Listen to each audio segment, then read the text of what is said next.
तो क्या करते हैं, पहले मिठाई की दुकान पे चढ़ते, आधा किलो लड्डू खरीद लेते, लड्डू पेड़ा जो भी लेना है। मंदिर की तरफ जाते हैं, रास्ते में कोई मित्र मिल जाता है, बोले भाई किधर जा रहे हो, डिब्बे में क्या है खिलाओ।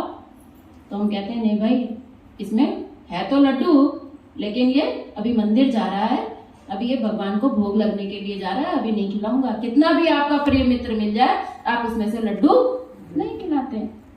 मंदिर जाते हैं, भगवान के सामने जाने के लिए, भगवान को भोग लगाने के लिए पुजारी ही माध्यम होता है।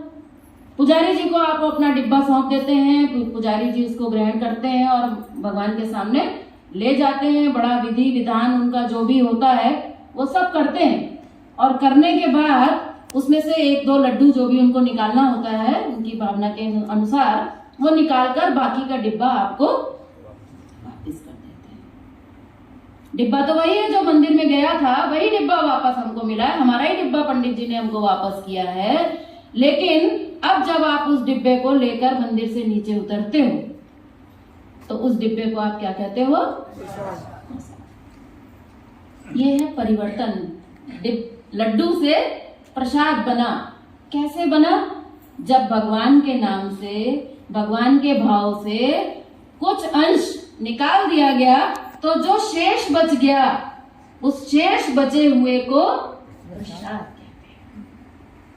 जब भगवान ने खा लिया, वो तो भगवान का हिस्सा था, वो प्रसाद नहीं था। प्रसाद कौन सा था? जो हम वापस लाए।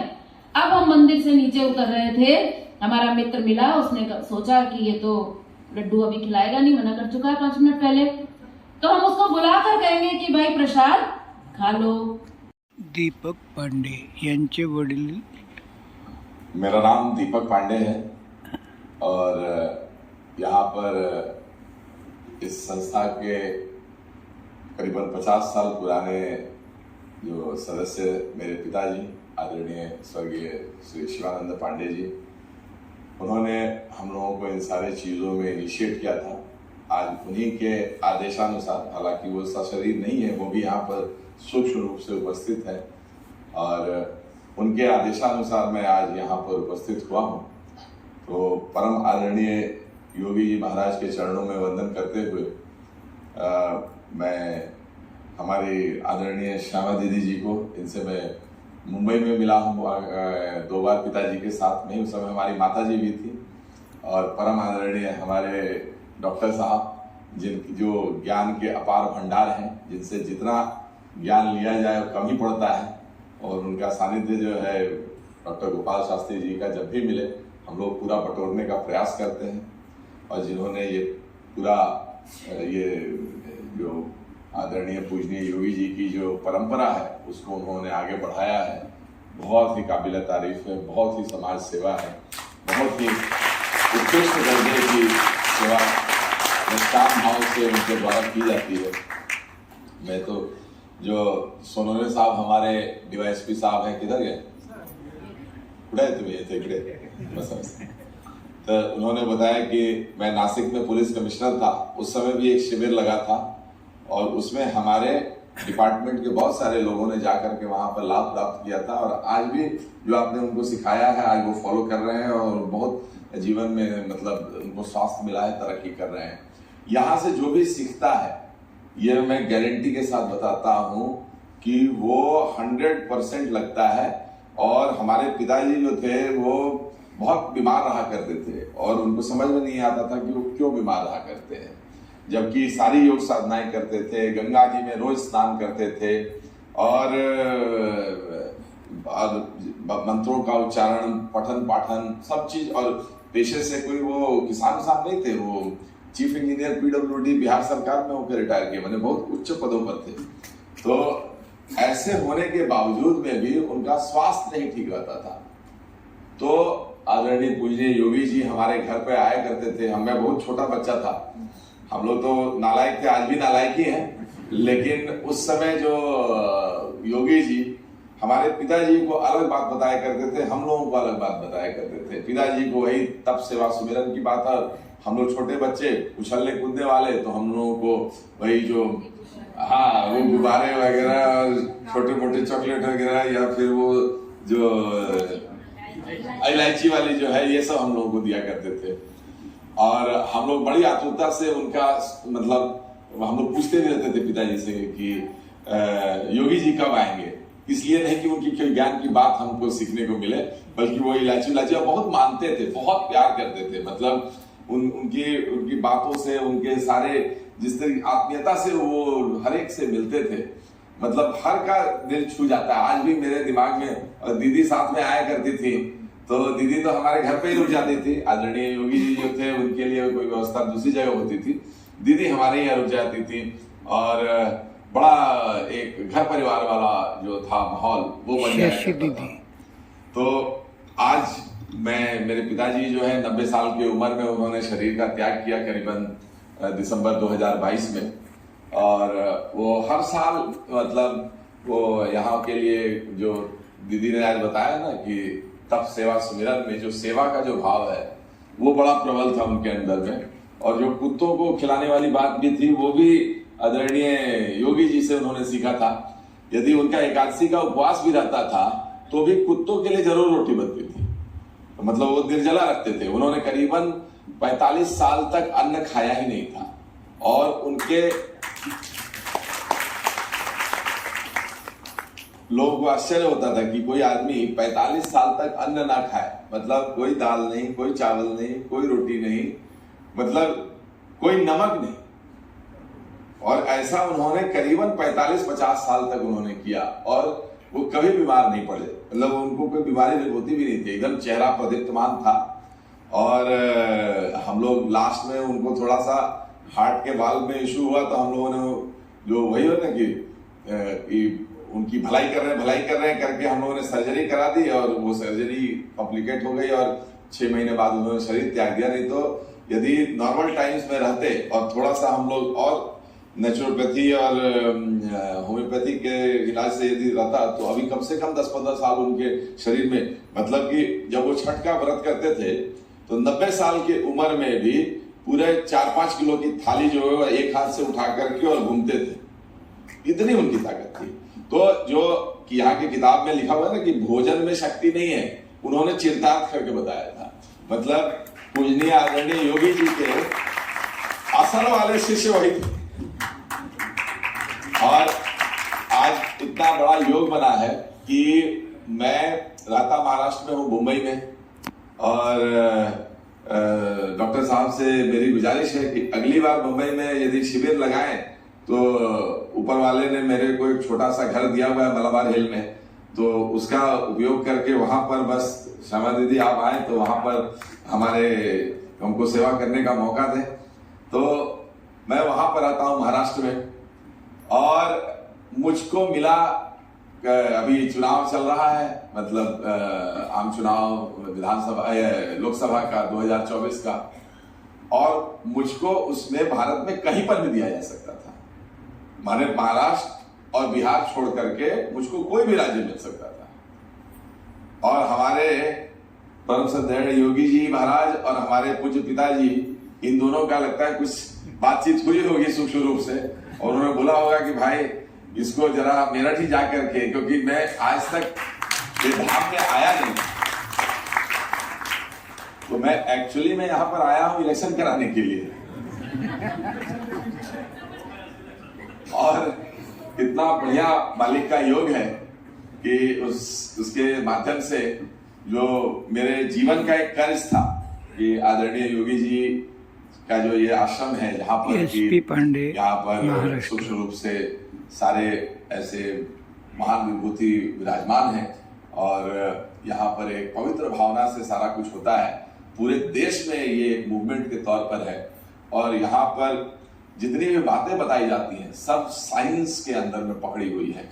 डॉक्टर साहब के साथ तो बस बैठना ही अपने आप में एक साइंटिफिक रिसर्च की तरह है, और हर चीज को इतनी बारीकी से बड़ा साइंटिफिकली, इनकी बुकलेट भी मैं देख रहा था कितना साइंटिफिकली ये सारा कुछ बनाते हैं। तो मेरा वो सौभाग्य है कि मुझको यहाँ पर आ करके करीबन 7-8 साल बाद दीदी से मिलने का मौका मिल रहा है। डॉक्टर साहब से तो उससे बाद में भी औरंगाबाद में और नासिक में मुलाकात हुई है हमारी, तो इसलिए ये मुझको सौभाग्य मिला है। आप लोग भी बहुत सौभाग्यशाली हैं क्योंकि रामचरितमानस के ऊपर में मतलब हमारे पिताजी हर दिन सुबह में भगवत गीता और रामचरितमानस का पाठ किया करते थे और वो तो प्रकांड विद्वान ही थे। उनको उनकी नॉलेज का कोई लिमिट नहीं है। हम बड़े भाग्यशाली हैं कि हम उनके पुत्र के रूप में जन्म लिए और उनके साथ में उनको रहने का सौभाग्य मिला। और नासिक में उनके साथ ही रहते रहते मैं कमिश्नर के बंगले पर कभी नहीं नहाया। मैं हमेशा जाके गोदावरी में ही उनके साथ उनके पीछे पीछे उन्होंने मेरी ट्रेनिंग कराई। और जो बोलते हैं ना कि तप करने से क्या होता है, तो तप जो है यदि आप मैया के यहाँ पर भी मैं आया हुआ हूँ तो मैं हर दिन सुबह में 5 बजे जाके गंगा में ही स्नान करता हूँ। तो ये मेरा सौभाग्य है कि मुझको, हालांकि उससे थोड़े से प्रशासन में थोड़े लोगों को तकलीफ होती होगी, लेकिन मैं ये जो सुख का जो ये है गंगा नदी में जो स्नान करने का जो सुख है, गोदावरी नदी में स्नान करने का जो सुख है, और उससे जो आपको जो मिलता है, जो ताकत मिलती है, जो ऊर्जा का संपादन होता है, उसी टाइप का जो साइंस है उसमें लोग बताते हैं कि जब आप नदी में स्नान करते हैं तो पानी जो है वो 5 महाभूतों से बना हुआ है, क्षितिज जल पावक गगन समीरा। तो जो पानी पाइप में चल रहा होता है वो अपने दोस्तों से बिछड़ा हुआ है, और जो नदी में पानी है वो आकाश तत्व भी है, वायु तत्व भी है, सूर्य तत्व भी है, माने अग्नि तत्व भी है, जल तत्व तो स्वतः में है, और पृथ्वी तत्व के साथ। तो जो व्यक्ति अपने दोस्तों के साथ है वो हंसता खेलता रहेगा, और अकेला जो है वो तो जेल में होता है। जेल में कोई आदमी तो सुखी हो नहीं सकता है। तो वो पाइप वाला पानी दुखी पानी है, वो दुखी पानी आपको सुख कैसे देगा? तो इसलिए इस भारतवर्ष में जो नदियों को माता कहा गया है, क्योंकि वो आपको पालती है। माता क्या करती है? आपका संवर्धन करती है, आपको बढ़ाती है, आपको और बड़ा करती है, आपका संवर्धन करती है, आपका विकास करती है, आपको किसी लायक बनाती है। तो वही हमारी गंगा मैया है, गोदावरी मैया है, ये सारी हमारी माताएं हैं जो हमको वो सींचती हैं। तो उसी तरीके से ये जो साइंस बना हुआ है, उसमें आज लोग बोलते हैं कि भाई रात को जो चंद्रमा की जो रोशनी पड़ती है उससे पृथ्वी पर सारा औषधि तैयार होता है, उसमें जल भी एक औषधि है और उसका सेवन करते हैं। तो परम पूज्य योगी जी महाराज ने खूब तप करके ये जो आज आप कॉन्सेप्ट्स देख रहे हैं ना, बड़ा तप करके उन्होंने निकाला है, आसान नहीं है। और जिसको कि आदरणीय श्यामा दीदी और आदरणीय डॉक्टर साहब जो है वो जन जन तक पहुंचा रहे हैं, या आप भाग्यशाली हो कि आपको बैठे बैठे यहाँ पर मिल रहा है। ये अनमोल खजाना है। और मेरा आपको बस उतना ही रहेगा कि उस चीज को अपने जीवन में उतारिए और एक साधक की हैसियत से देखिए कि क्या आपको सूट करता है। मैंने मतलब जो आदरणीय योगी जी थे ना, बोलते थे कि हमेशा इस इंस्टीट्यूट का क्या नाम है? International association for scientific spiritualism. अंधभक्ति वाला नहीं है। आप इस चीज को अपने जीवन में उतारिए, एक साधक बनिए। साधक क्या करता है? एक्सपेरिमेंट करता है, ऑब्जर्व करता है, इन्फेरेंस निकालता है। यही साइंस है। आप प्रयोग कर रहे हैं, प्रयोग करने के बाद से उस पर अपनी दृष्टि डालते हैं कि क्या मुझको फायदा कर रहा है, क्या नहीं कर रहा है, और उसके बाद से आप उसको उस पर निष्कर्ष पर पहुंचते हैं। तो आप लोगों से यही गुजारिश रहेगी कि आप यहां से जो भी है वो जम के सीख के जाइए, जीवन में उसको अपनाइए और देखिए कि क्या फर्क आता है। हो सकता है कि 100 में से 100 चीज आपको ना सूट करे, क्योंकि हर एक का व्यक्तित्व थोड़ा अलग होता है। तो जैसे कुछ चीजें जो है वो आपको क्लास 4 में नहीं समझ में आती है, क्लास 10 में समझ में आती है। कुछ क्लास 10 में नहीं समझ में आती है, ग्रेजुएशन में समझ में आती है। और कुछ बातें तो शायद जीवन भर नहीं समझ में आती है ना। कुछ लोगों का जीवन, कुछ लोगों का, मैक्सिमम लोगों का जीवन ऐसे ही चल जाता है, हमारा भी वैसे ही होगा शायद। तो उस बात से निराश नहीं हो कि ये कॉन्सेप्ट आपको समझ में नहीं आ रहा है या सूट नहीं कर रहा है। ये देखिए क्या सूट कर रहा है, क्या आप यहां से निचोड़ लेकर के जा रहे हैं। जितनी बड़ी बड़ी बात श्यामा दीदी ने आज बताई है, ये बात उन्होंने उस समय भी समझाई थी जब वो बंबई आई थी। उस समय हमको आधे पल्ले का पैसे का पल्ले नहीं पड़ा। हमको लगता था अरे पेट तो साफ हो रहा है ना, ये कौन सा अलग से पेट साफ करने वाला कार्यक्रम है। तो समझ का फेर है। जैसे है, पहले हर चीज को समझने की एक समझ भी आनी चाहिए।